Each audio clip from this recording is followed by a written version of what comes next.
Bonjour à tous. Aujourd'hui, je vais vous parler d'un sujet trouble.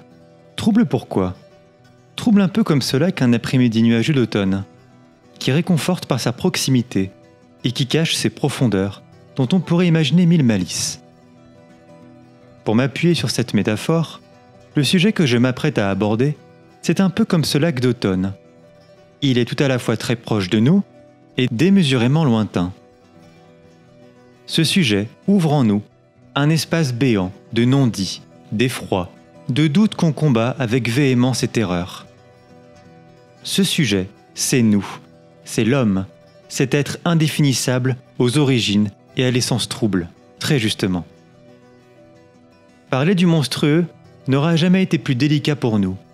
Cela ne nous concerne que de trop près. Ça nous colle à la peau de façon si impropre qu'on jette le miasme le plus loin possible. Le monstre, c'est toujours l'autre, dira l'homme, et son intarissable mauvaise foi. Pourtant, c'est bien de nous dont je vais tenter de parler. Le substantif monstre provient du latin monstrum, qui signifie avertissement des dieux, quant à un miracle ou un prodige à venir. Il vient du latin monere, voulant dire avertir, indiquer ou éclairer. Ce terme prendra des colorations différentes en fonction de l'histoire de notre monde. Pendant l'ère médiévale, à peu près vers le XIIIe siècle, ce terme viendra désigner des êtres humains à l'apparence extraordinaire ou affreuse. Pensons aux lépreux ou encore aux mœurs déviantes et effrayantes par leur étrangeté.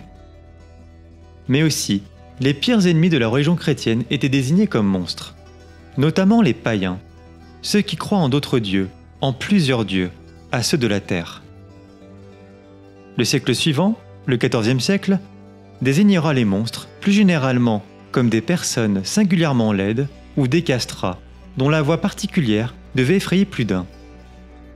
Ce n'est qu'au XVIe siècle que ce terme avoisinera une définition proche de la nôtre, celle qui désigne les êtres sans âme, au sadisme extraordinaire, et le terme finira ainsi de prendre sa teinte morale. Si vous avez été bien attentif à cette mosaïque de définitions, un point commun assez saillant se laisse entreapercevoir. L'idée que le monstre est un être qui sort du lot, qui est visible du premier coup d'œil. Cela tombe à point nommé, en ceci que monstrum est dérivé du verbe monstrare, qui veut dire pointer du doigt, et notamment la création divine en ce qu'elle a de général et ou d'effrayant.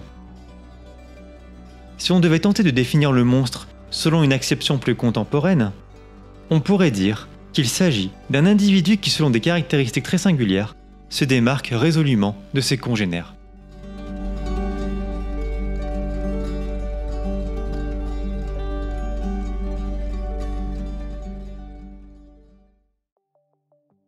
Une partie de la philosophie, je précise bien partie, c'est important pour la suite, s'est très clairement entêtée à chercher la perfection à travers des concepts comme substance, essence ou encore nature, pour tenter d'approcher conceptuellement un être parfait, sans aspérité ni défaut.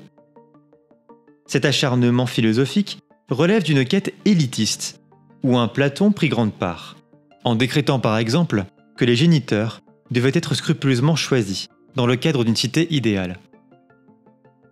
On trouve en effet, chez certains d'entre eux, des préoccupations eugénistes, c'est-à-dire de vouloir mettre en place un système de procréation destinant à créer des êtres futurs plus parfaits. Le monstre est l'envers de la créature parfaite. Elle est cette chose inassumée par tous, que nous rejetons, que nous enfermons, ou que nous repoussons loin, hors de notre cité. Le monstre est détesté, ostracisé, c'est-à-dire rejeté de la communauté des hommes. Il est repoussant, il fait peur, il est cet étranger auquel j'ai revêtu un aspect terrifiant et menaçant. Espèce éminemment narcissique par nature, l'homme va chercher des figures idéales dans lesquelles il pourra se reconnaître, ou plutôt tenter d'atteindre la perfection en tâchant de lui ressembler le plus possible. C'est à mon sens là que la philosophie s'est illusionnée, dupe de désirs cachés qui lui échappent. Elle regarde du côté de l'éternité, de la fixité, de l'autosuffisance. Cette introduction pour vous dire que nous allons aborder un peu de notre nature, d'approcher, un peu par le détour philosophique et littéraire, notre espèce, un monstre incompréhensible. Entendez-moi bien, je ne vais pas résumer l'homme dans sa facette de monstre moral, la multitude des définitions en témoigne, je pense, suffisamment. La question qui m'a taraudé vraiment l'esprit ces derniers temps était la suivante. Comment se fait-il que notre époque soit aussi rêveuse du progrès, et en l'occurrence d'un homme que j'appellerais augmenté? Le transhumanisme aujourd'hui fait partout parler de lui. Le transhumanisme, qu'est-ce que c'est? On pourrait sommairement le définir comme un mouvement intellectuel visant à promouvoir l'usage des sciences, afin de doter l'homme de possibilités physiques et intellectuelles plus développées, et guidées par un idéal de perfectibilité perpétuelle. Elon Musk, très célèbre chef d'entreprise, notamment de Tesla et SpaceX, est un exemple parmi tant d'autres de ces instigateurs de projets désireux que l'homme surmonte sa finitude comme la mort, ou son attachement à la Terre. SpaceX fomente notamment l'ambition de permettre à l'homme de coloniser Mars pour une poignée de millions d'êtres humains d'ici à 2050. Il affirme par ailleurs que son autre entreprise, Neuralink, sera capable de donner la parole aux êtres paralysés au moyen d'une puce électronique ultra performante qu'il faudra implanter. Il va aussi affirmer que nous vivrions en réalité dans une gigantesque simulation informatique générée par une civilisation bien plus avancée que nous. Si on devait quitter un instant les tribulations de cet homme enfant, qui a trop regardé Matrix, permettez-moi de revenir sur le problème que pose Elon Musk. Assurément, la peur de la mort motive sans doute de telles aspirations à l'homme augmenté. Mais nous supposons également qu'une autre peur, une terreur larvée, se cache derrière tout cela. Nous sommes émaillés d'un double lignage. Celui de la nature, de ses lois, de sa prévisibilité, mais aussi d'une part de mystères irréductibles que d'aucun homme parti de Dieu, ou encore insuffisance de la science. En tout cas, quelque chose en nous nous retire à minima de l'étreinte toute puissante de la nature, sans complètement le faire, bien au contraire. Nous sommes situés sur ce pont entre l'animal et l'inexplicable.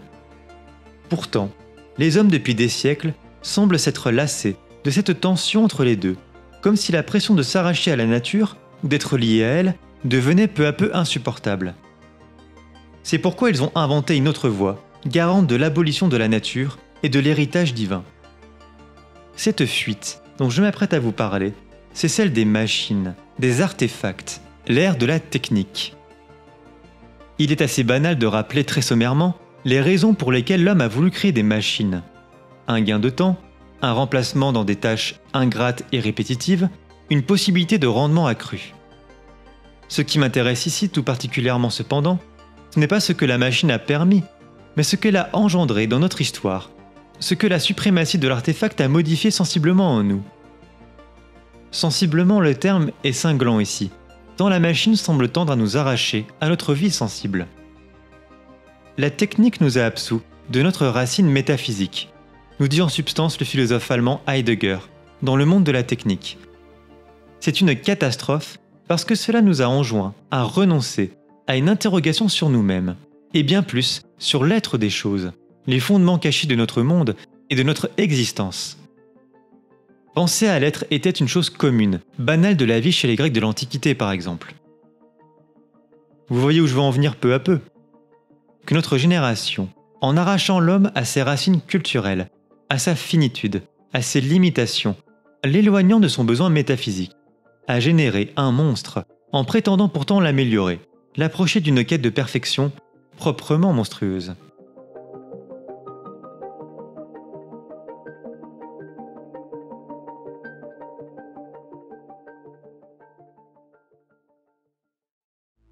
La machine, bien loin de nous laisser vaquer à nos loisirs, l'otium en grec, activité si importante chez ces derniers pour penser, se distraire pour mieux revenir à soi, provoque en nous une sorte d'effacement, de placidité, jusqu'à devenir comme un métal froid, régi par des processus automatiques.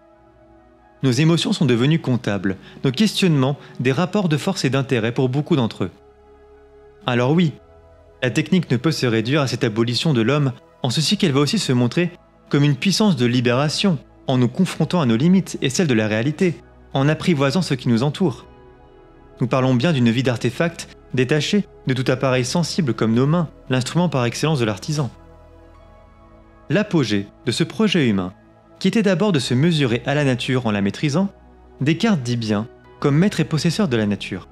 Et je ne vous l'apprends pas, notre ère mondialisée, une gigantesque machine des machines, un monde qui se contrefiche des enracinements, qui se moque des variations culturelles, qui se gausse des mémoires nationales. Le monstre se niche ici, dans cette abolition généralisée de nos particularités, en prenant un archétype, un générique, un homme devenu aussi imperméable et normé qu'une machine, et dont on ne cesse pourtant de dire, dans un discours paradoxal, qu'il a à se singulariser et à cultiver son unicité. Évidemment, cette homogénéisation du monde ne date pas d'aujourd'hui. Elle date même au moins du XIVe siècle, avec la maîtrise redoublée des bases de la technologie médiévale, comme l'énergie hydraulique et éolienne. Il y a aussi notre culture de l'image, du culte de la personnalité qu'elle engendre, et qui viennent aussi rendre compte d'un processus d'homogénéisation. Le monstre, loin d'être cette tâche ingrate dans un monde d'ordre, est cet ordre lui-même, qui ne peut produire que lui-même au risque de sa mort. L'image produit ces artifices de perfection. Cette culture omniprésente va nommer une norme désirable, un optimum que chacun devrait atteindre pour réaliser ce qui est attendu d'une société, une conformation à un type idéal si vous voulez. Dans le même temps, elle va, et c'est un processus inévitable quand on érige une norme, induire et manifester ce qui est de l'ordre de l'anomalie, d'une défaillance, d'un ratage carrément. Les monstres, dans le sens de ce qui se démarque, de ce qui se voit parce que devenu saillant par rapport à une norme devenue banale au regard, deviennent ceux qui ne se conforment pas à outrance à tel type physique idéalisé, qui ne respectent pas des normes sociales scrupuleuses comme la bienséance, le soin de la présentation de soi, la propreté obsessionnelle. L'ère des artefacts et de l'image ne sont pas les deux seuls facteurs de création d'idéaux et de définition du monstre. Notre époque de bienséance morale est riche d'autres monstres. Nous sommes dans une époque de censure très délicate, parce qu'elle veut passer pour bonne, pour démocratique, pour juste. Je vous en avais déjà parlé quelque peu en le survolant dans une vidéo précédente. Notre époque pleine de ressentiment cherche des coupables au mal-être contemporain. Le mâle blanc hétérosexuel, peu soucieux d'égalité avec la femme, raciste au demeurant, souhaite être éradiqué de l'histoire de notre humanité, en l'effaçant des manuels d'histoire, en modifiant le nom des rues, des tyrans passés. L'humour est passé au crible de la censure. Les humoristes réfléchissent à deux fois avant que de déployer une blague graveleuse sur nos grossièretés que nous pensons tout bas. Ceux qui contreviennent à cette idéologie tyrannique sont placardés, affichés sur les réseaux sociaux, honnis de la nouvelle place publique qu'est le virtuel. Il y a désormais une façon unique de penser, de ressentir, en plus de blâmer nos ancêtres, nos origines, de rougir de qui nous sommes. La morale ici se part du déguisement de la bonne conscience pour dissimuler en réalité une mauvaise conscience, qui désire punir, qui est aigre de sa souffrance, qui veut faire payer non seulement les supposés coupables, mais tous les autres qui s'y apparentent. Elle sélectionne et elle bannit sans sommation. En voulant gommer toutes les aspérités de nos pensées, elle devient ce monstre qu'elle combat dans une éternelle confrontation en miroir. Enfin, comment ne pas évoquer le développement personnel qui depuis des décennies s'est lancé dans cette entreprise de gommage des aspérités humaines en individualisant toujours plus l'homme pour l'amener à intégrer une culpabilité grandissante à ses échecs et ne pas remettre en question certaines folies sociales.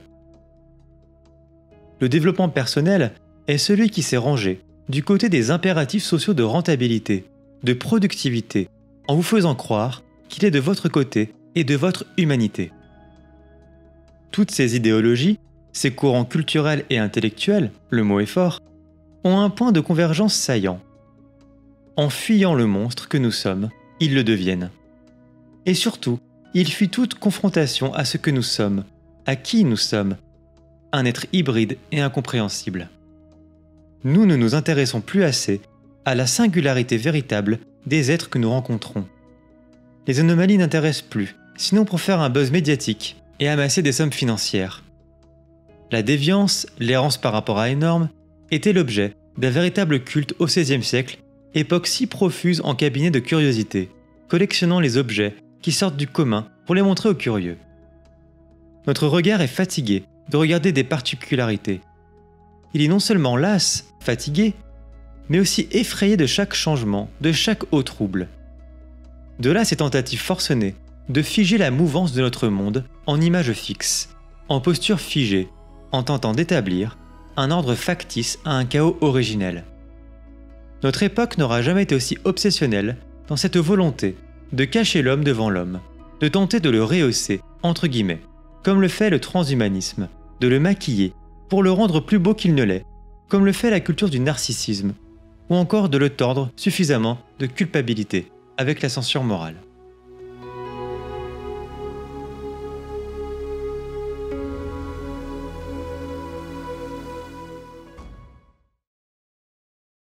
Mais surtout, nous n'avons jamais eu aussi peur de mourir.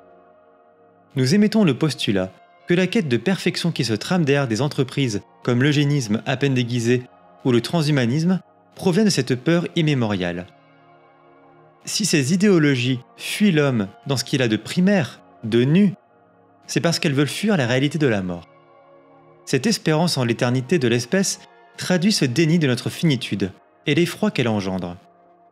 Il est indubitable que c'est terrifiant, mais en voulant fuir ce monstre mortel que nous sommes, force est de constater qu'un autre monstre a été supplanté, produit. Un homme qui ne veut plus chercher le sens véritable à son existence, puisque c'était la finitude qui lui en donnait la volonté, l'énergie, la motivation intrinsèque.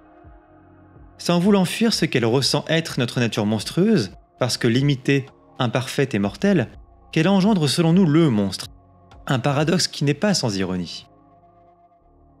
L'autre partie de la philosophie, que j'estime beaucoup, en contraste avec l'autre qui s'égare en pensant la perfection à travers des concepts comme Dieu, la nature ou la substance, est celle qui désire nous apprendre à accepter notre finitude, c'est-à-dire nos limitations, notre mortalité.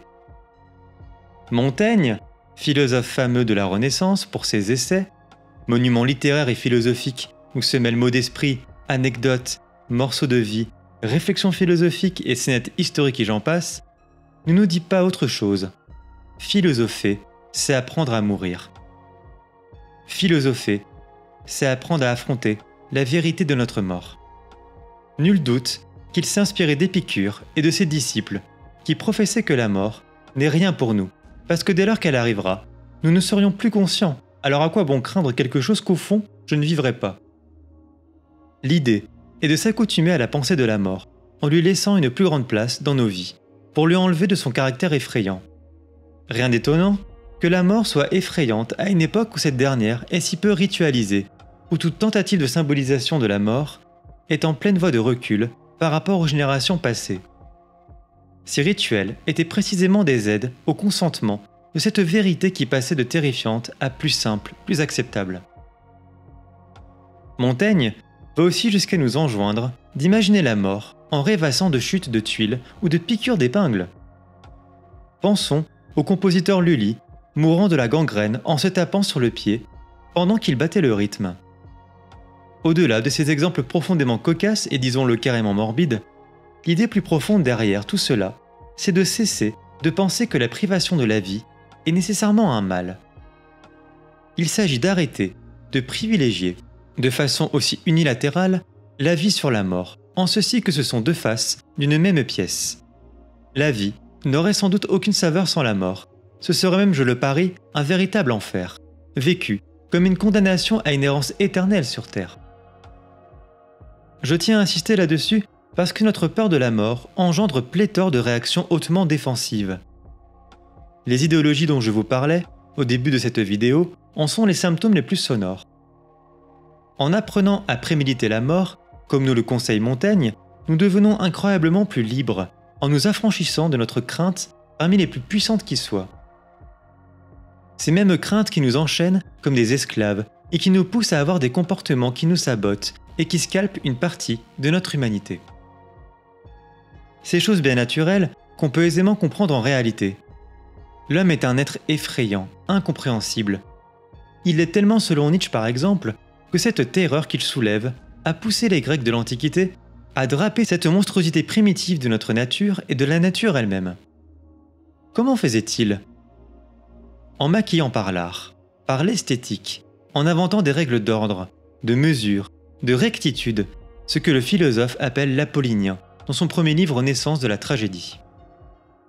Mais ce maquillage, contrairement à aujourd'hui, n'empêchait pas les Grecs de penser notre être, notre nature, notre humanité dans ce qu'elle a de plus cru, de plus primaire. Les devantures dont ils paraient les hommes permettaient précisément de pouvoir affronter en face cette terreur inspirée par l'homme dans sa nudité. Aujourd'hui, le maquillage efface et nettoie toute trace de cette nature larvée en nous et qui inspire tant d'effroi. Les sagesses grecques et latines n'ont jamais tenté d'esquiver notre nature. Plaute, célèbre poète latin du IIIe siècle après Jésus-Christ, ne dira pas autre chose en alléguant « Homo hominis lupus est ». L'homme est un loup pour l'homme. L'homme est une menace pour toute espèce vivante. On voit chaque jour son potentiel de destruction, si bien que la société a été ce tremplin, cet outil pour envisager une collaboration entre comparses, en signant un cessez-le-feu, en empêchant que les hommes ne s'entretuent, en fondant un pacte social fondé sur la sécurité mutuelle. Hobbes ne dira pas autre chose dans son livre Le Léviathan, en passant au crible cette nature humaine dangereuse qui nécessite que des pactes se créent pour construire et perdurer. Freud, dans son Malaise dans la civilisation, situe son propos dans la même continuité. L'homme se doit d'être prêt, de sacrifier une partie de sa nature dangereuse en la sublimant, en créant des œuvres, en travaillant. Le problème étant, dans tout cela, que la sublimation n'opère pas toujours, loin s'en faut, que la nature transperce cette fine pellicule et agit comme un boomerang au sein d'une société qui a trop tenté de la contenir. Mais conclure ainsi serait assez inexact.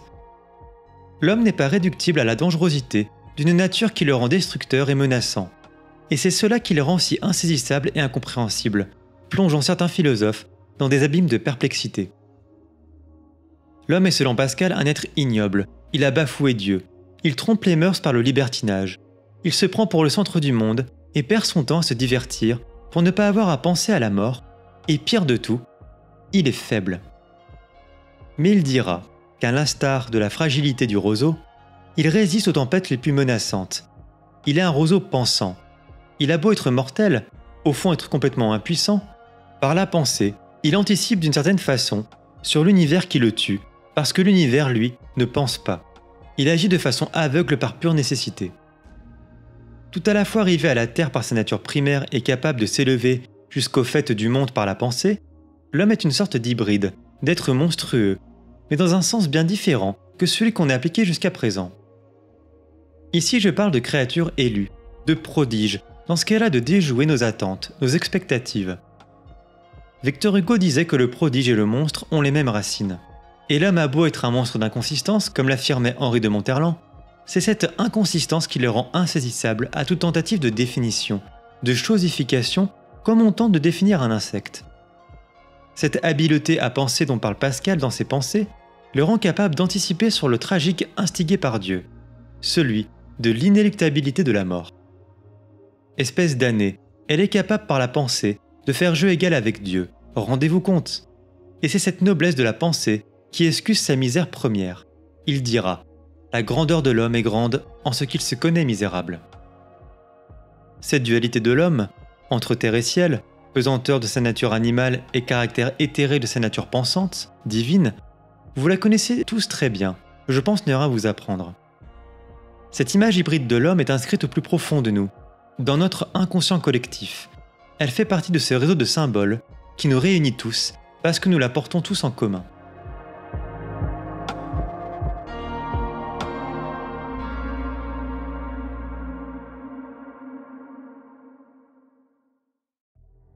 Les progrès de notre humanité sont au service de notre déshumanisation. Le poids de l'idéologie déshumanise l'individu. Seul régnerait la reconnaissance sociale qui alimenterait notre identité. En soi, nous ne serions devenus que des coquilles vides. C'est cette absence à soi que rend possible la destructivité humaine. La conception de l'amour propre remédie à la sacralité ou la perversité de l'être humain. En soi, nous ne sommes ni bons ni mauvais.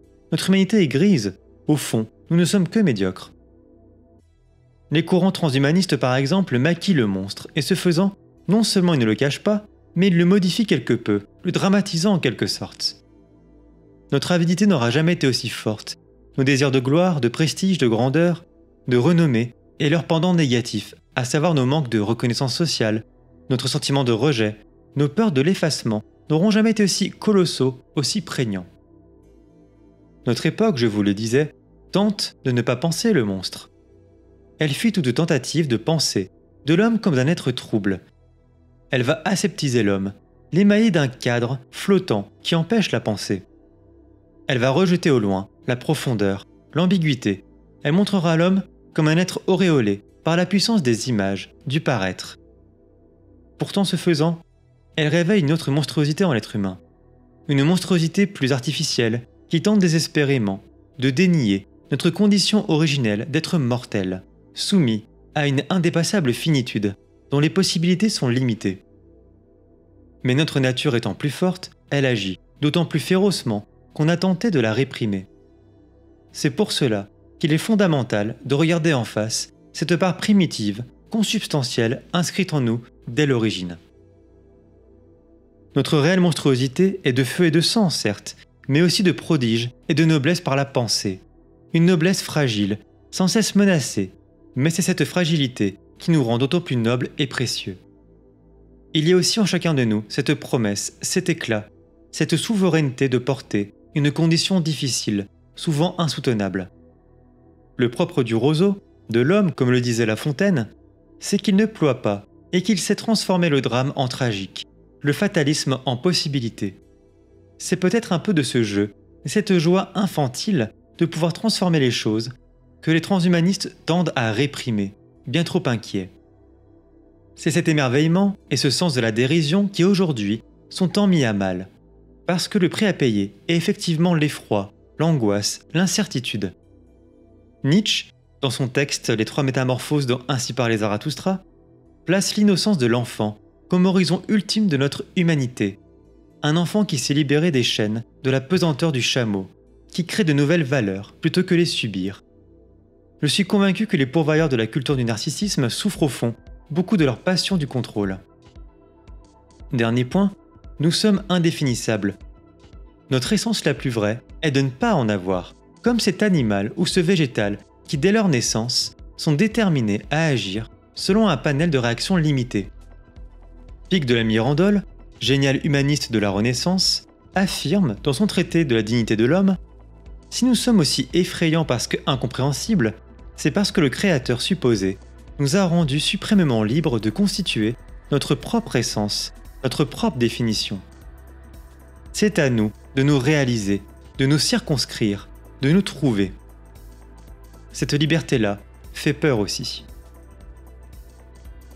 Je me résigne quant à moi joyeusement à être ce monstre incompréhensible. Et vous ? J'espère que cette vidéo ne vous aura pas trop remué en ce qu'elle aborde des sujets délicats et difficiles. Elle tente en tout cas de nous interroger sur qui nous sommes, une question dont je n'aurais évidemment prétention de faire le tour, au risque de passer pour un tout autre avatar de monstrueux contemporain.